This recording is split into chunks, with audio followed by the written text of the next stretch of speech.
குன்றாத மனம் வீசி மனதில் நின்று ஒளி வீசும் எம் தாய்மொழியாம் தமிழுக்கும் தமிழ் உறவுகளுக்கும் என் அன்பான வணக்கம்.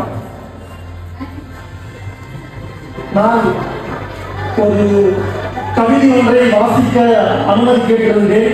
வாய்ப்பு கொடுத்த ஒருங்கிணைப்பாளருக்கு முதலில் வணக்கம்.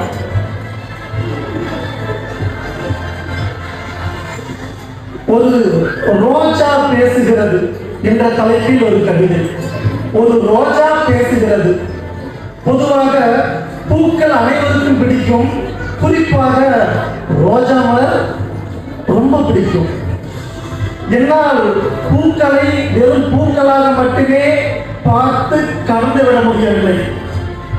அந்த மலரின் மனதை திருப்பி பார்த்து அதனுடைய ஏக்கத்தையும் வலியையும் இங்கே ஒரு கவிதையாக படைத்தேன். இதோ இந்த கவிதை.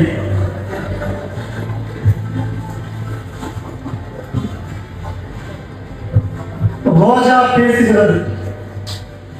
இவ்வுலகில் எனக்கு மட்டும்தான் இருமுறை மரணம். இவ்வுலகில் எனக்கு மட்டும்தான் இருமுறை மரணம்.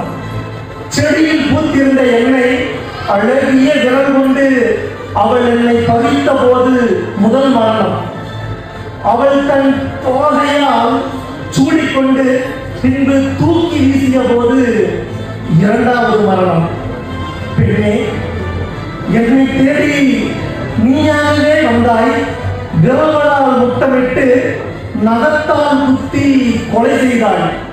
நீ தந்த மரணத்தை புன்னகையோடு ஏற்றுக்கொண்டு உன் கூந்தலில் குடிகொண்டேன். சுவாசித்தேன். என் வாசத்தை காதலோடு பகிர்ந்தேன். இங்கேயே தங்கிவிடலாம் என்று ஆசை கொண்டேன், கனவு கொண்டேன். சில மணி நேரத்திலேயே தூக்கி வீசிவிட்டாயே. நியாயமா சொல். முட்களின் பாதுகாப்பில் ராஜா போல் வாழ்ந்த ரோஜா நான். அறிமுகமே இல்லாத உனக்கு என் உயிரையே தந்தவன் நான். ஒரு நொடியும் யோசிக்காமல் இப்படி தூக்கி வீசி விட்டாயே குப்பை தொட்டிகள். சொல், நியாயமா? ரோஜாதானே என்று மிக சாதாரணமாய் நினைத்து விட்டாயா? என்னை ரோஜாதானே என்று மிக சாதாரணமாய் நினைத்து விட்டாயா? ஒன்றை புரிந்து கொள். நீ என்னை தொட்ட போதே என் திருமணம் முடிந்தது. நீ என்னை தொட்ட போதே என் திருமணம் முடிந்தது. நீ என்னை கூந்தலில் சூடிய போது என் முதல் இரவு முடிந்தது. நீ என்னை தூக்கி வீசிய போது என் உயிர் பிரிந்தது. இவ்வளவுதான் என் கதை. இப்படிக்கு நான் ரோஜா மலர் கவிதை படித்திருந்தால் மிக்க நன்றி. இந்த நேரத்தில் ஒரு சின்ன ஒரு வாய்ப்பு ஏற்படுத்திக்க. 3 இரவுகளில் ஒரு கவிதை புத்தகம் ஒன்று எழுதியிருக்கிறேன்.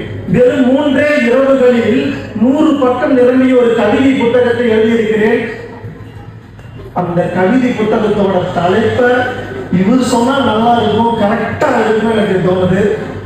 அனௌன்ஸ் பண்ணிருக்கேன்.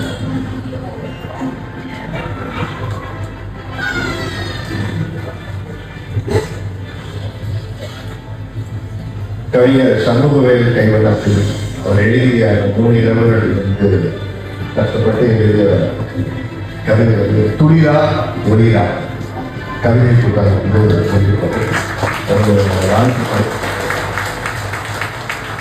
உங்களுக்கு என்ன ஊரு? ஈரோடா? இந்த பேப்பர்லாம் வந்து நான் சின்ன வயசுல மல்லிகை கடையில் பார்க்கும்போது ஞாபகம் காலத்தில் பின்னாடி இருக்கணுங்களா வீட்டில் எழுதி கொடுத்துருவாங்க. அரிசி பருப்பு இதெல்லாம் வாங்கி வராது காட்டுவாங்க.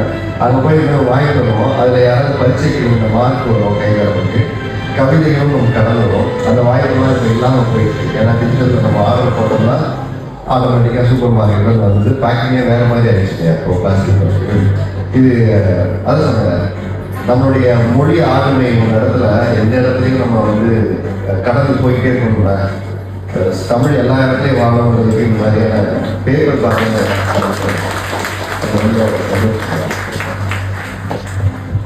மிக்க நன்றி சார். இந்த தருணத்தை என்னால் வாழ்வில் மறக்க முடியாது. மிக்க நன்றி. எனது புத்தகத்தின் பெயர் துளிரா ஒளிரா. வாங்கி படியுங்கள். நன்றி.